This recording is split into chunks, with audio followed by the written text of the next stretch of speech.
Good morning to all of you, my dear students. अस्सलाम वालेकुम व रहमतुल्लाहि व बरकातहू।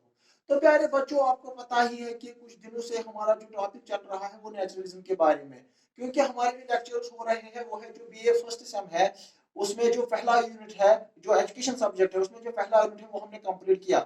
उसके बाद जो दूसरा यूनिट है आपका ना, उसमें जो philosophy, major philosophy of education, तो नेचुरलिज्म पर हम लेक्चर दे रहे हैं। तो कल जो हमारा लेक्चर था, इससे पहले कि हम आज का जो लेक्चर है रोल ऑफ टीचर हमें आज डिस्कस करना है, उससे पहले आपको क्या करना है, आपसे रिक्वेस्ट है कि आप आपकी हमारी जो चैनल है doctor Raees Ahmad discover teaching and learning, आप इसको ज्यादा से ज्यादा शेयर और सब्सक्राइब कीजिए। तो कल जो हमारा लेक्चर था वो था हमारा मेथड्स ऑफ टीचिंग। ये जो नेचुरलिस्ट वाले हैं इन्होंने मेथड्स ऑफ टीचिंग के बारे में क्या बोला है, तो उसमें हमने डिस्कस किया कि ये जो नेचुरलिज्म वाले हैं इन्होंने हमें डायरेक्ट एक्सपीरियंस जो पहला मेथड है वो उस पर जोर दिया है, जिसको सेल्फ एक्सपीरियंस भी बोलते हैं। इसी तरह से मैक्सिमम यूज ऑफ सेंस पर भी जोर दिया है। इसी तरह से जो इनका मशहूर एक फेमस ये जो मेथड है टीचिंग वो है प्ले वे मेथड। कि प्ले वे मेथड के जरिए से हम बच्चों की किस तरह से जो फिजिकल डेवलपमेंट है, mental development, social development, emotional development, intellectual, इस तरह से किस वो उनमें हम डेवलप कर सकते हैं।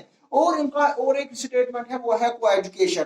को एजुकेशन के बाद और एक मेथड है वो है ह्यूरिस्टिक मेथड, जिसमें आपका है लर्निंग थ्रू ऑब्जर्वेशन, डायरेक्ट, इसी तरह से excursion and trips, kindergarten system और मॉन्टेसरी मेथड। तो ये बहुत सारे ऐसे मेथड है जो नेचुरलिस्ट वाले जो इन्होंने एजुकेशन के लिए दिए हैं कि हमें एजुकेशन में उनको अप्लाई करना है।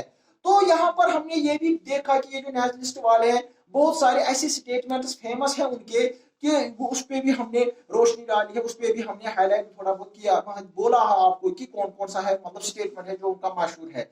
तो इसी तरह से उसके बाद जो हमारा आज का टॉपिक है वो है डिसिप्लिन के बारे में भी हमने पढ़ा कि जो नेशनलिज्म वाले हैं उन्होंने फ्रीडम पर, क्योंकि ये ज्यादा देते हैं बच्चे को फ्रीडम, क्योंकि यहाँ पर ये स्ट्रिक्ट रूल अप्लाई नहीं करते हैं एजुकेशन में, सो दैट जो बच्चे का जो पोटेंशियलिटीज होता है, इंटरेस्ट होता है, कैपेबिलिटीज होती है वो सामने आ जाए, वो डेवलप हो जाए। तो इस तरह से ये ज्यादा फ्रीडम ही देते हैं बच्चे को।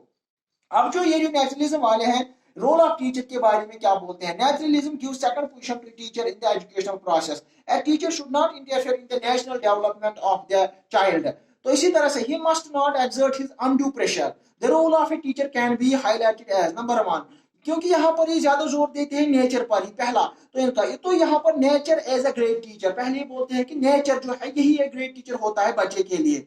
तो इसी तरह से ये होता है कि यहाँ पर बच्चों का सुप्रीम टीचर इसी को बोलते हैं। In whose close contact the child to develop normally and naturally. Naturally do not like the child should be taught in the classes by teachers. Naturally consider that the place of a teacher behind the scene. तो इसी तरह से और एक जो role जो है teacher का वो है टीचर एंड ऑब्जर्वर।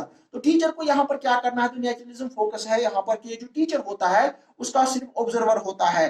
तो इसी तरह से और एक जो उन्होंने बोला है कि teacher as a stage setter हम इसको बोलते हैं। तो स्टेज सेटर पर भी उन्होंने जोर दिया है। The teacher is only to set the stage and allow the child to act freely according to his inherent capacities. He has to supply material, provide an ideal environment, and create conditions conducive to the natural development of the child. So इस तरह से हम बोल सकते हैं कि जब हम हमें डिस्कस करना है रोल ऑफ टीचर, तो उसमें कुछ इंपॉर्टेंट पॉइंट्स है, जैसे nature as a great teacher पहला पॉइंट, दूसरा टीचर एज एन ऑब्जर्वर, और जो तीसरा पॉइंट है वो है teacher as a stage settler.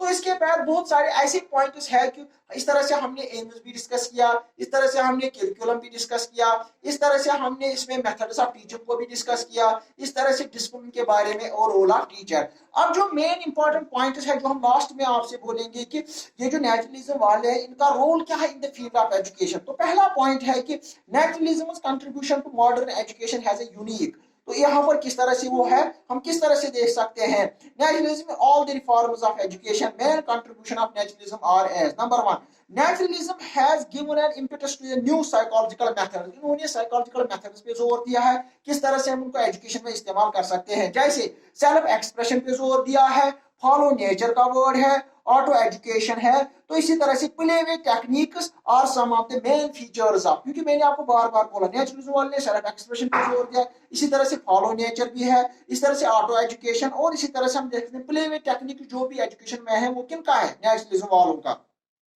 Naturalism child जो चाइल्ड होता है share freedom as well as responsibility, so could should be located in the natural surroundings. इस तरह से क्योंकि जब हम नेचुरल सराउंडिंग्स में रखेंगे तो उसमें जो है ऑटोनॉमस डेवलपमेंट आ जाएगा। Naturalism has brought the forefront the importance and recognition of child in the educational process। तो यहाँ पर the child interest in and readiness to learn a topic has been given due importance. तो इसी तरह से education should engage the spontaneous self activity of the child. So these were some important pointers regarding the naturalism. Hope that कि ये वाला जो video है ये आपको समझ आया होगा। तो आज के लिए इतना ही काफी है। तो इंशाल्लाह कल हम इस पर और एक लेक्चर देंगे। तो इससे पहले तो आपको क्या करना है, आपको जो भी फ्रेंड्स है या आपको या क्लासमेट्स है उनको ये जो चैनल है इसके बारे में आप उनको बोलिए और शेयर भी कीजिए। तो थैंक यू।